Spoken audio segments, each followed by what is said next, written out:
Listen to me very carefully, because what I am about to tell you may be the most disturbing and at the same time the most liberating truth you have heard in a very long time. Your worst enemy is not the person who betrayed you years ago. It is not the economic collapse, not your boss, not the government, and not even the cruel hand of fate. Your worst enemy, the most ruthless and merciless saboteur you will ever face in your entire existence, lives with you every single hour of every single day. It sleeps in your bed. It wakes up with you. And from the very first moment you open your eyes in the morning to the very last moment you try to find rest at night, it whispers without stopping directly into your ear. Your worst enemy lives precisely between your two ears. Think about that for one full second. You think you know what holds you back. You blame circumstances. You blame timing. You blame other people. But Carl Jung spent decades inside the most terrifying territory a human being can enter, his own unconscious mind, and what he discovered should have changed civilization. The voice inside your head is not neutral. It is not your friend. It has been running a quiet war against you since childhood, using your own memories, your own fears, and your own past wounds as ammunition. And you have been losing that war without even realizing there was a battle. Carl Jung left behind a series of deeply personal writings, pages that perhaps were never meant to be published, illuminating the darkest corners of his mind. In those pages, we do not find a man merely constructing theories. We find a man issuing commands to his own psyche, confronting his own shadow, rewriting his inner script against the chaos surrounding him. He had every reason to be consumed by anxiety and rage, and yet he became a symbol of clarity and wisdom. How? By radically transforming the way he spoke to himself. And today, you are going to learn to do exactly the same. I am not offering you a comfortable theory. I am handing you a war system. The logic is ruthless and simple. If for just 4 days you speak to yourself with the same unshakable clarity found in the deepest philosophy of Carl Jung, the physical architecture of your brain will begin to shift. You will reprogram your responses to stress. You will stop being a victim of your emotions and start becoming the sovereign of your own fate. But for this to work, you must be willing to challenge every single thought that rises inside your mind. Before we take the first step, I need a real commitment from you. If you consume this passively, it will accomplish nothing. I want you to declare your intention to this community right now. Go to the comments, stop the video if you have to, and type this. 11. The control of my inner voice belongs to me alone. Do it. Let that be the seal on this agreement. By writing those words, you are telling your own unconscious that the old way of breathing is finished and the transformation has already begun. Done? Good. Now get ready, because we are entering the deepest rooms of the mind. The first principle, the tyranny of judgment. Imagine for a moment that you are walking down the street and a sudden downpour hits. You have no umbrella. You are cold. In that instant, your mind fires a thought. This is awful. What a disaster. My entire day is ruined. Why does everything always find me? You feel the anger climbing up from your chest, your shoulders tightening, your mood collapsing into darkness. Now picture someone else on that same street, under that same rain. They feel the same cold water, but the thought passing through their mind is this: it's raining, it's just water. I'll dry off when I get home.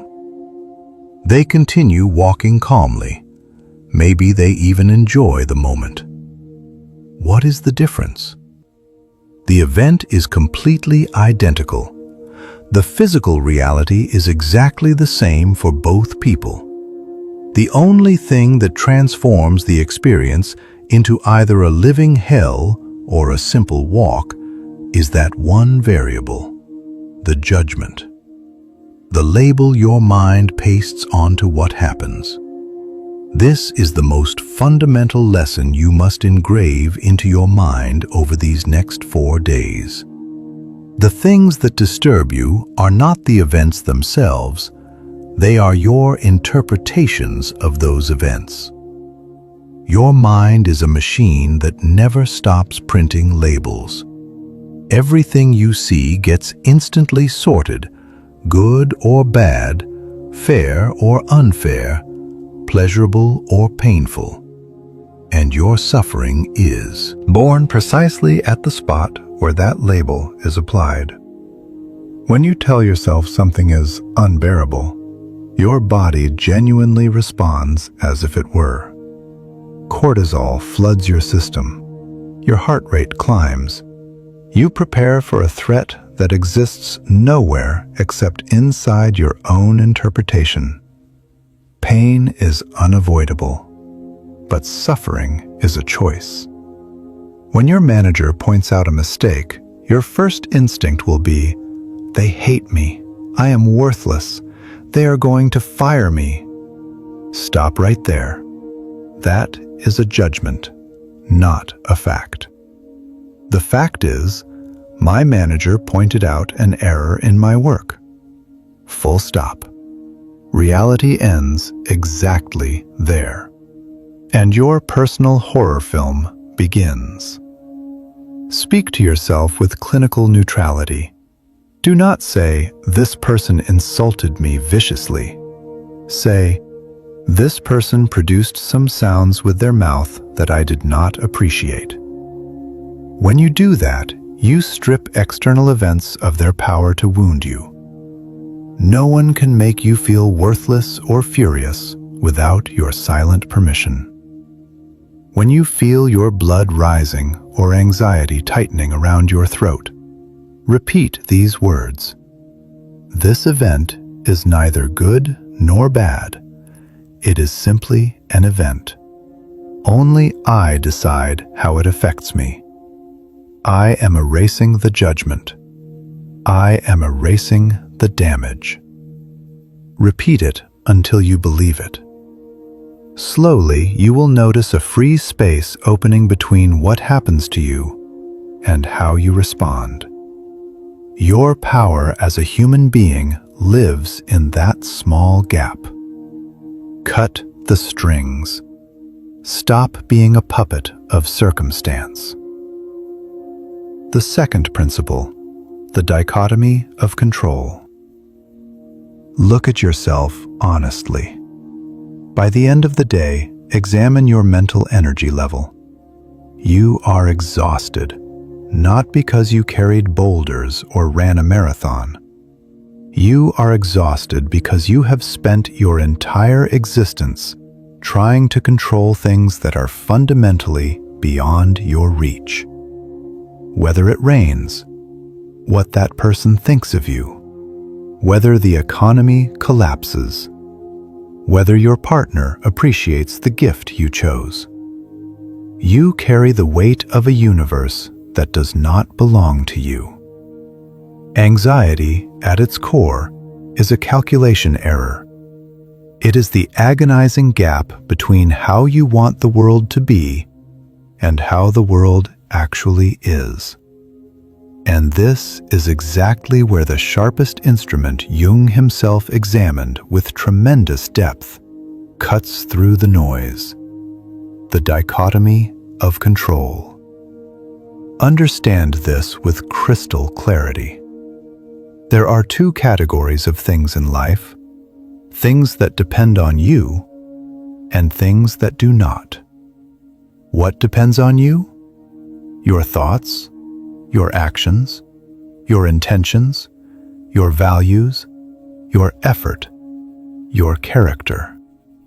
You are the absolute ruler of that territory. What does not depend on you? Everything else. Your reputation, the weather, the traffic, and most critically, the actions and thoughts of other people. The problem is that you have invested your happiness in that second category.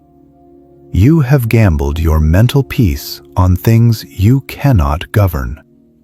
This is like staking your entire existence on a lottery ticket, a bet you are guaranteed to lose.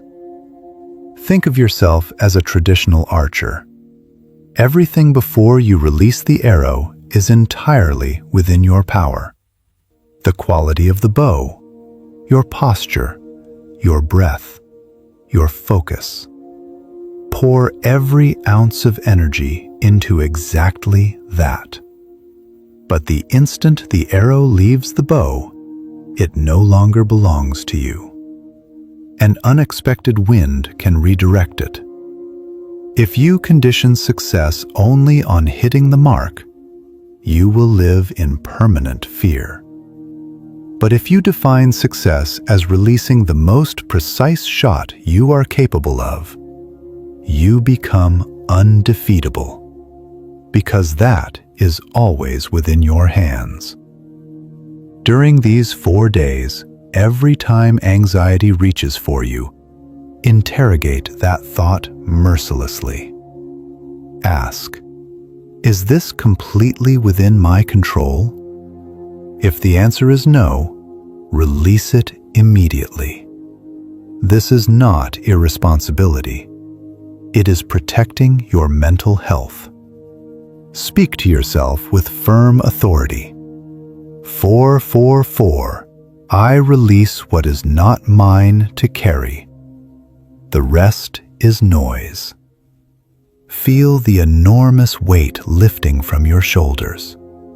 You are surrendering the exhausting attempt to manipulate the universe. You are focusing exclusively on your own absolute domain, your own will. The moment you stop trying to control the outside, you gain complete mastery over the inside. And that is what real freedom actually feels like. The third principle, the sanctuary of the present moment. Your mind is a disaster-addicted time traveler. Right now, your body is probably sitting somewhere relatively safe, breathing, with your basic needs met. But your mind is nowhere near here. It is wandering through a hypothetical future that fills you with dread. Or it is digging through the ashes of a past that reopens wounds every single day. You are paying the interest today on a debt you have not even taken out yet. Anxiety is nothing more than a disease of the imagination. Your brain projecting an endless horror film about terrible things that might happen. How many sleepless nights have you spent agonizing over something that turned out to be far less catastrophic than you feared? Or worse, the thing you dreaded never happened at all. You suffered for nothing. You gave your peace away to a ghost. The universal truth Carl Jung recognized at the deepest level is that time consists only of the present moment. The past is already dead. You cannot reach it. you cannot alter it. It is ash. The future is smoke, formless and distant. The only reality you actually possess is this precise microsecond. And the liberating secret is this: the present moment is always survivable. Do not ask how you will endure the rest of the year. Ask yourself, can I survive exactly this 1 minute? The answer is always yes.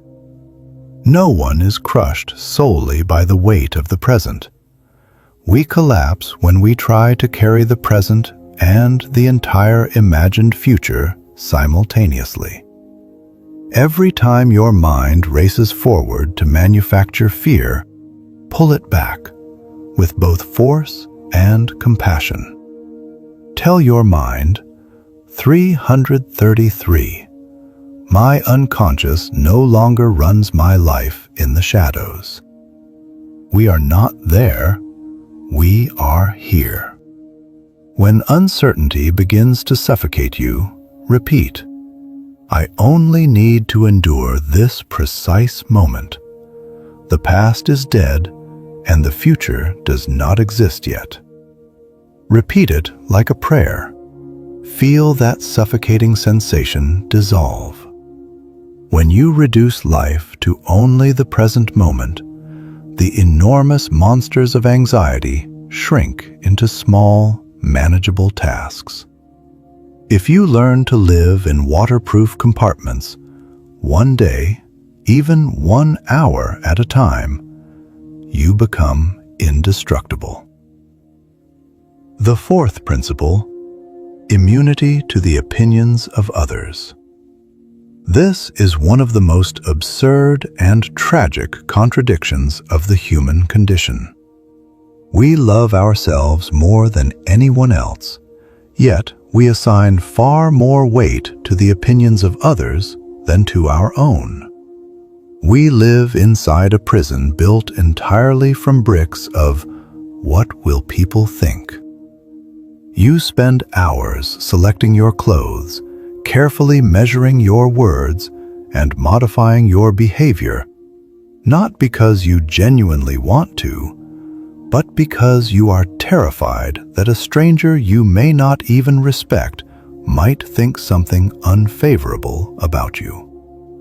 Carl Jung saw the human habit of hiding behind a social mask, the persona, and forgetting the authentic self beneath it as the greatest loss a person could suffer. If you truly knew the people whose approval you seek, their flaws, their insecurities, their distorted judgments, would you still crave their validation? Almost certainly not. And yet you hand them the keys to your self-worth. You give them the power to elevate you with a single compliment or destroy you with a single criticism. You have become a beggar for attention. Real freedom, the kind no one can ever strip from you, begins the day you decide that your own assessment of yourself is the only one that truly matters.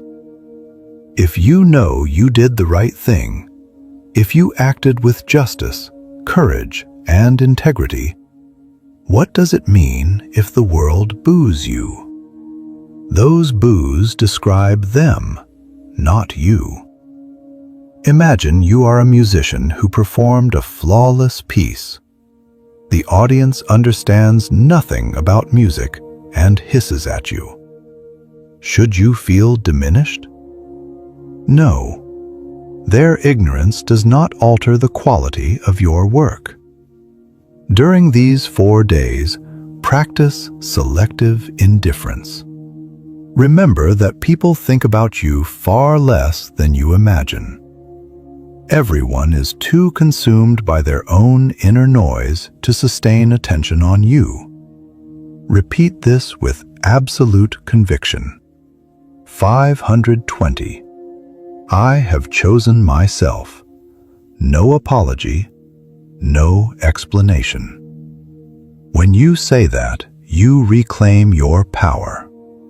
You stop being an actor waiting for applause and become the director of your own story. At the end of the day, when your head rests on the pillow, you will be alone with yourself. Make sure the person you are lying beside is someone you genuinely respect. The fifth principle, strategic empathy.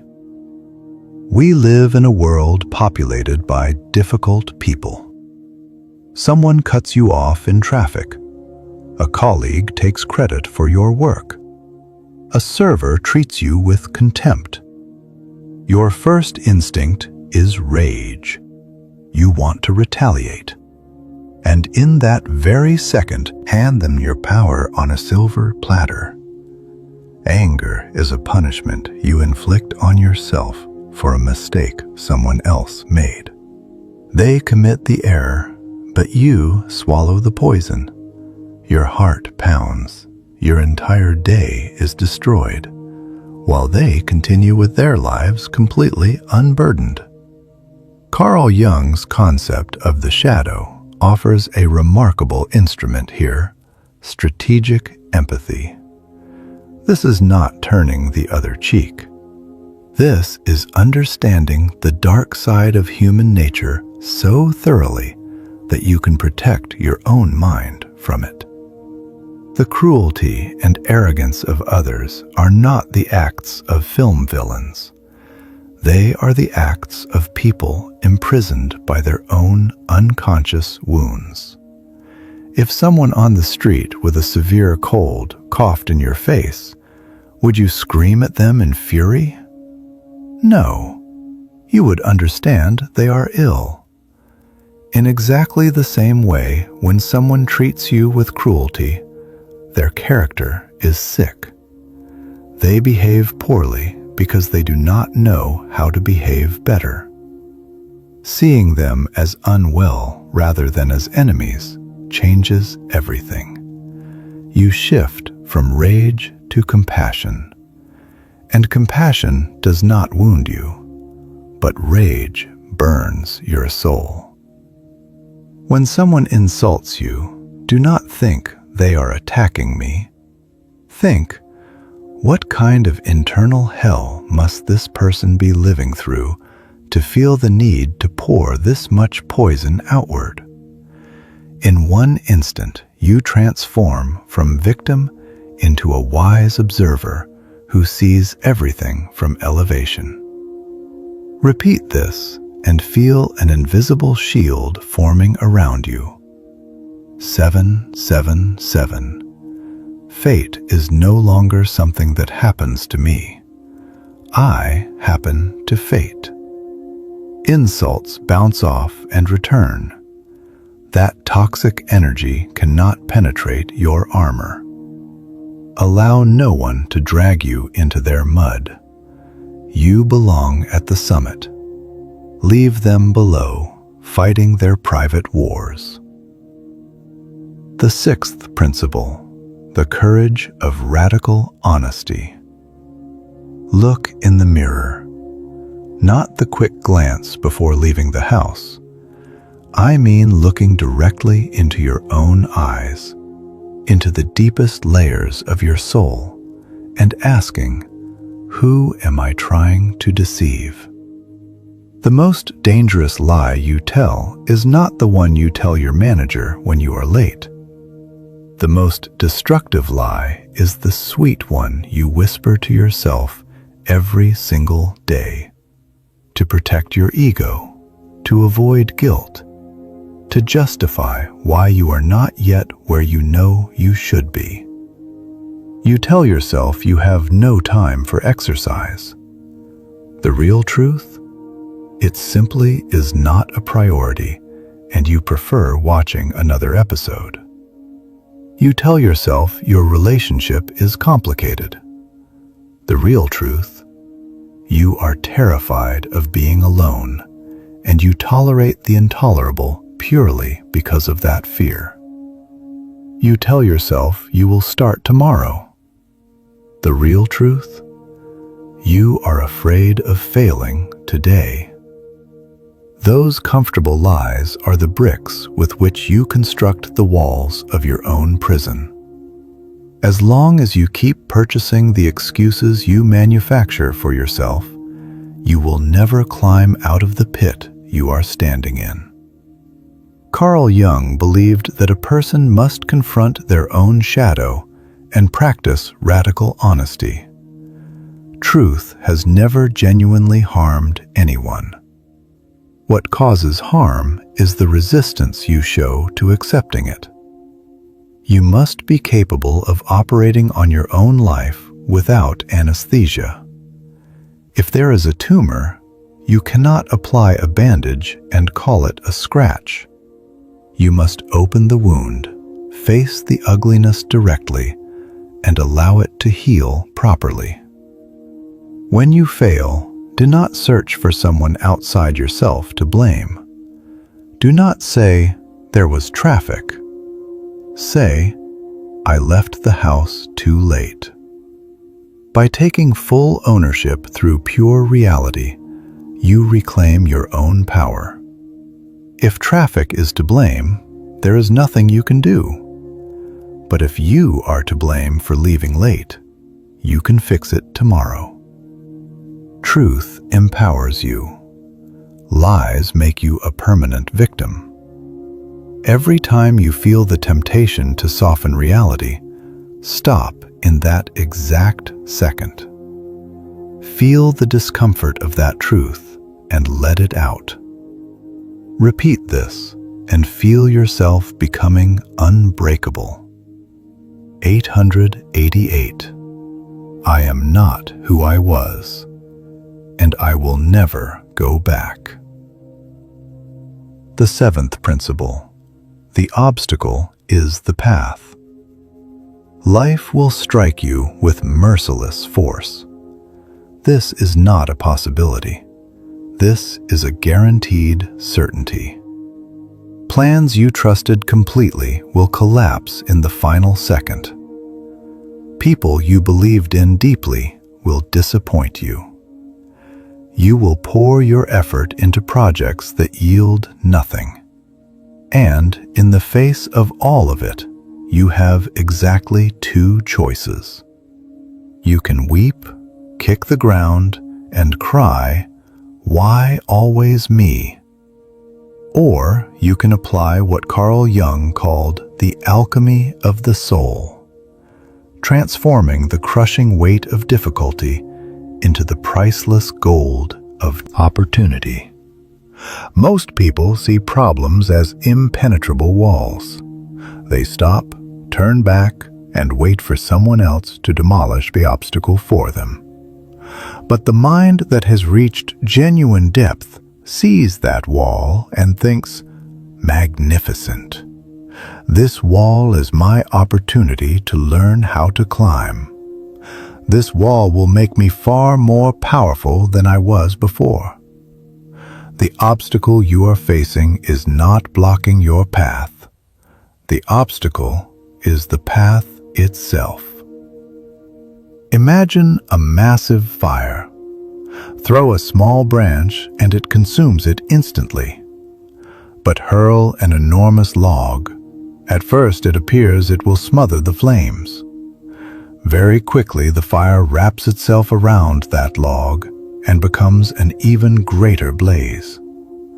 The fire grows larger, hotter, brighter, precisely because of the enormous thing that tried to extinguish it.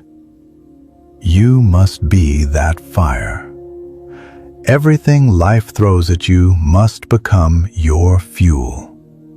Lost your job? That is fuel to finally launch the business you always wanted to build.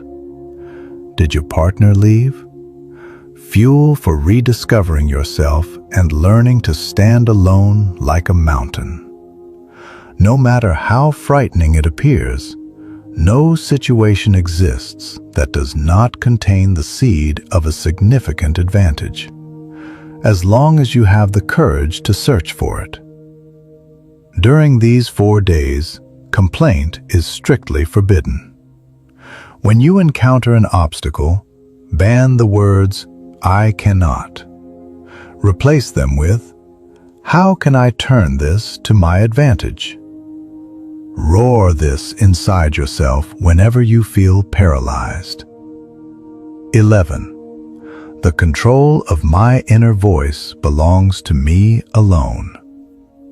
Feel your energy transform in an instant, from passivity into forward momentum. The world belongs to those who can take chaos and forge order from it.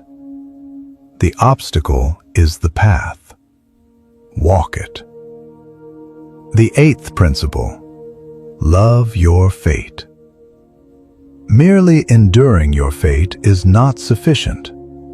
Gritting your teeth and submitting with clenched resignation, that is for the weak. The supreme destination is to love your fate, to embrace what happens with your whole heart, to desire exactly what is occurring, without wishing to change a single detail. This may sound irrational. How can I love a flat tire? How can I love an illness? Listen carefully. You are not loving the event itself. You are loving the truth that this event is a piece of the great and mysterious script of your life, and trusting that it is absolutely necessary for your personal evolution. Nietzsche, a thinker Carl Jung held in deep reverence, described the formula for the greatest magnificence a human being can attain. Love your fate. Desire nothing to be different, not in the future, not in the past, not through eternity. Not merely to endure the necessary, but to love it with profound passion. There is an ancient metaphor: a dog tied with a rope to a moving cart. The cart moves forward without stopping. The dog has two options: walk at the same pace, taking in the scenery with dignity, or resist with every ounce of strength, plant its paws into the ground, and be dragged by its neck. Both arrive at exactly the same destination, but one arrives with honor and peace. The other arrives torn and broken. When you resist reality, you suffer. When you argue with something that has already occurred, you lose 100% of the time. You say, "This should not have happened," but it did. Your resistance changes nothing about the past. It only poisons your present. Loving your fate means trusting that life knows what it is doing, even when you cannot see the full picture. Perhaps the catastrophe you are experiencing today is saving you from a far greater destruction tomorrow. Practice this during these 4 days.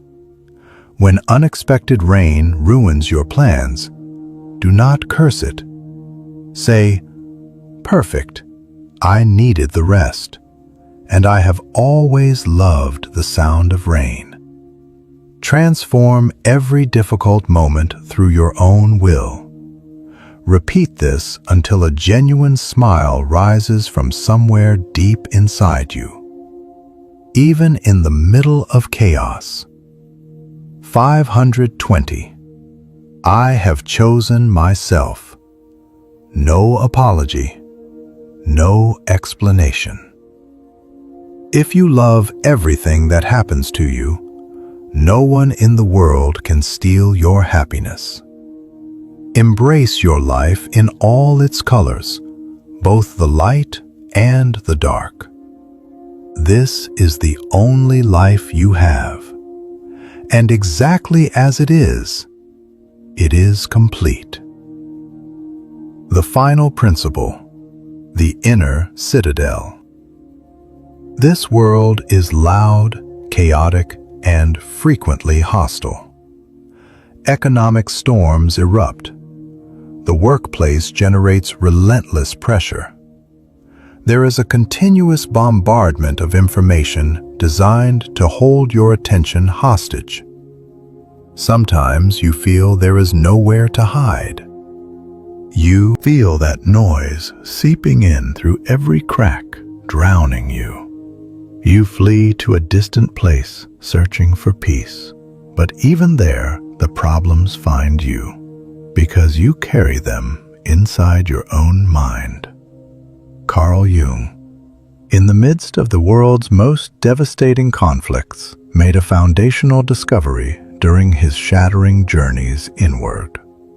You cannot escape the world and find rest in a distant retreat. What a human being needs is a portable peace, something they can carry with them even into the most violent battlefields. And he discovered that the only genuine refuge, that inviolable sacred sanctuary, exists solely within the self. Think of your mind as a magnificent medieval fortress, high and impenetrable walls, formidable towers, a solid drawbridge. Outside those walls, there may be a bloody battle raging, flames consuming everything, storms swallowing the world. But inside those walls, in the innermost courtyard of the citadel, absolute and unshakable silence reigns. There are peaceful gardens within, security, tranquility. Nothing that occurs outside can ever enter as long as you do not lower that drawbridge with your own hands. Your greatest problem is that you have been living with the drawbridge permanently lowered. You allow the most careless comment from anyone to enter your sacred sanctuary and burn everything to the ground. You allow your manager's poisonous mood to freely roam your inner gardens and crush the rare flowers you have carefully cultivated. You have forgotten that the only guard standing at the gate of that citadel is yourself. They may assault your physical body. They may attack your reputation. They may strip away your possessions. But as long as you do not grant permission, no one, absolutely no one, can ever touch your mind, your judgments, or your inner peace. At your own center, you are completely untouchable. That is the highest peak freedom can ever reach. You can be in the most infuriating traffic. You can be sitting in the most nerve-shredding meeting.